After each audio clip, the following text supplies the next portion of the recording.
first of all, it's great to see that you survived that shark attack. You're looking good. Like you. Yeah, well, half of the story is true. My wife was on a paddleboard with a friend about 7 months ago, and a big 12-footer came right at her about 30 yards off our beach.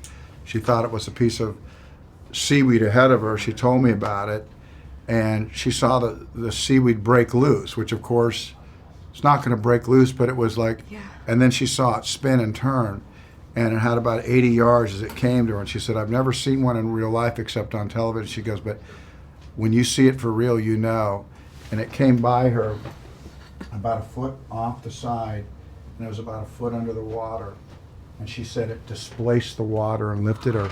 And her friend behind her fell about 10 yards behind her off her board. Had no idea the shark was coming.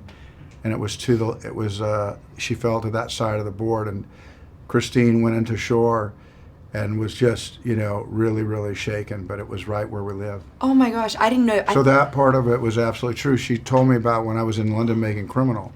Whoa. And that was a helpless feeling. Oh my gosh, that is so terrifying. So you didn't fight off a shark, so that part of it. I had a little fight with a shark one. I won't bore you once, but it had nothing to do with a great white. Okay. And it wasn't a shark in a tank either. So I feel like if anyone it was out in the Great White. It was out in the Great White Open, but it wasn't as dramatic as that. But that was that's a real story.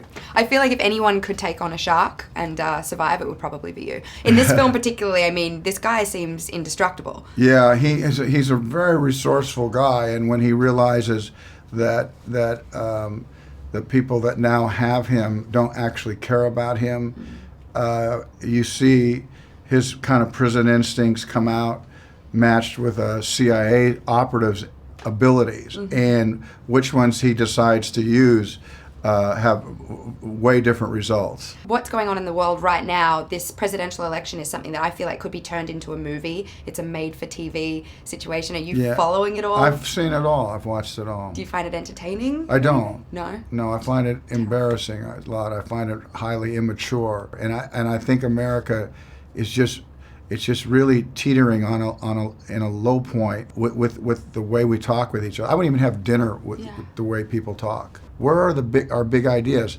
And there's dialogue right now that's shameful.